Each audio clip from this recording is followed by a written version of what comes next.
আজকে ছিল মকর সংক্রান্তি, তাই সন্ধেবেলায় মেয়েকে পড়তে দিয়ে এসে আমি তৈরি করে নিচ্ছি পিঠে। এর আগেও একদিন পিঠে তৈরি করে নিয়েছি, কিন্তু এই সংক্রান্তির দিন কিন্তু অবশ্যই একটা না একটা পিঠে তৈরি করতেই হবে। সেই জন্য সন্ধেবেলায় তৈরি করে নিচ্ছি খুব সুন্দর একটি টেস্টি পিঠে। আর পিঠে বানানোর সঙ্গে সঙ্গে রাত্রেবেলা খাওয়ার রেসিপিটাও কিন্তু তৈরি করে নিচ্ছি। এই যে কত বড় একটা দেখুন বেগুন নিয়ে এসে বাজার থেকে, এত বড় বেগুন কিন্তু আমি কোনোদিন দেখিনি। এর থেকে ছোট বেগুন দেখেছি। এবারে বেগুনটাকে পুড়িয়ে রাত্রেবেলায় রুটির সাথে গরম গরম খাওয়া হবে। আর বেগুন পোড়া রুটির সাথে খেতে কিন্তু দারুণ। আর এখানে তৈরি করে নিচ্ছি পাটিসাপটা। তার জন্য আগে তাওয়ার মধ্যে একটু তেল ব্রাশ করে নিচ্ছি, তারপরে পাটিসাপটার গোলাটা দিয়ে দিলাম। এবার পাতলা করে এটাকে ছড়িয়ে নেব।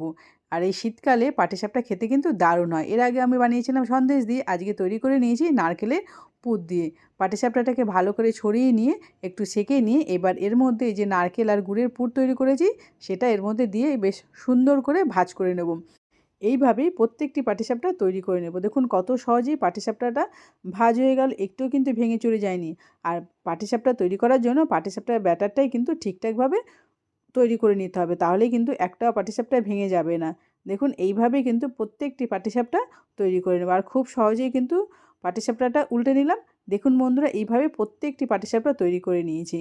আর দেখতেও কত সুন্দর হয়েছে, আর বেশ নরমও হয়েছে খেতে। তাহলে বন্ধুরা, আজ এই মকর সংক্রান্তির দিন আমরা পিঠে খেতে থাকি, আপনারা সাবধানে